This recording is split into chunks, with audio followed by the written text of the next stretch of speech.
So my name is Griffin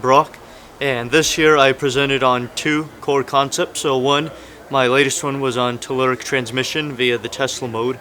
and my first presentation, that is, was just on a continuation of last year's presentation on Tesla's illumination apparatuses as applied to the vacuum. So I would say in the first case involving Telluric communication that it does truly open up a new resource or avenue of research, because this field, it seems to have been glossed over, but as up until recently with fellow colleagues, we have been able to find new realms of research and new data which does not necessarily seem to coalesce or cohere to modern understanding and that of electromagnetics. So of course, applying this and further perfecting it, I think we could see a new form of communication in a rare and more developed sense as what Tesla was originally trying to receive and demonstrate at the latter half of the turn of the century. And of course, of applying Tesla's vacuum phenomenon in terms of illumination, I would say that the vacuum in itself is a very interesting realm of study. Now, of course, in the course of my experimentation and many other people, it seems as though that the vacuum does hold very unique qualities which still need to be developed and researched. And of course, on a practical scale, I say that we still don't know what could come about of this research, but in due time, I say that there's going to definitely be new development. So at this conference, the first presentation, I tried to give a definite example of just Tesla's illumination apparatuses encompassing vacuum bulbs and various coil geometries, and that was presented on the table. We had some success. Of course, there were some difficulties in trying to key up the transmitter to maximum power, but nonetheless it was just to demonstrate the effects of high frequency phenomenon from a specialty radio transmitter or radio frequency source upon various coil designs containing various evacuated bulbs with different gases and just different setups in general. So the second demonstration really encompassed a very simplistic setup as opposed to the first one. It was a similar Tesla coil design of complex nature. It was a more of a last-minute cobbed together situation or setup, but that was ultimately designed to show the longitudinal mode of propagation as it was demonstrated or loaded into a standard incandescent light bulb. Now, of course, in joint connection with the presentation, that helped develop just the key sense of what longitudinal electricity is and just the general mode of Tesla transmission is in a overall general sense. So I would say because this entire technology strays away from the classical view or what we're typically taught in a traditional sense, that modern electromagnetics usually considers this type of research to be quite abnormal and obscure. But up until recently, we are finding quantitative analysis and statistical data which says otherwise. So I would say for the layman or just the general person that's wanting to understand electricity as a general whole, we could say that this is another side to that coin, and we could say that this realm of Tesla electricity, as I will coin the phrase, is really truly the more rarefied or the more natural form of electricity, which we typically do not see or we're not necessarily taught because, of course, we don't understand it completely. But in terms just as a general whole or just as a general perspective, we could say that this entire realm of research is really the true nature of electricity as we are still understanding it to this day. So I would say this did not exactly start at a particular age,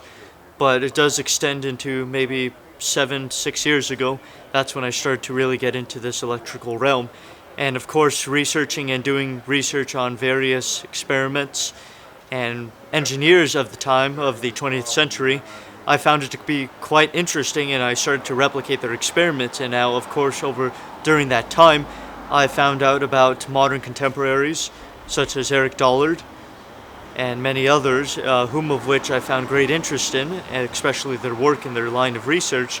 So, of course, I started replicating this and finding my own discoveries. And of course, this led to me being a guest presenter at this conference in 2020. And I would say that because of this research has taken me so far, and just as in a general perspective with respect to my other fellow colleagues, that we've been applying this in a natural sense, just as in demonstrating and trying to understand the universe as it is, but also just natural phenomenon and how it functions through the realm and through the view of electricity as a whole. So I could say that that's its overall application on the real world. One, that they haven't been exposed to this information, or possibly the second reason is that they choose not to adventure upon the normal realm in which they've been told or so-called confined to. Now I say, going back to the past, in which Tesla, Steinmetz, and other contemporaries of that era, such as Ernst Alexander and what have you, that they were considered natural philosophers in the sense that they didn't necessarily approach the world in a statistical,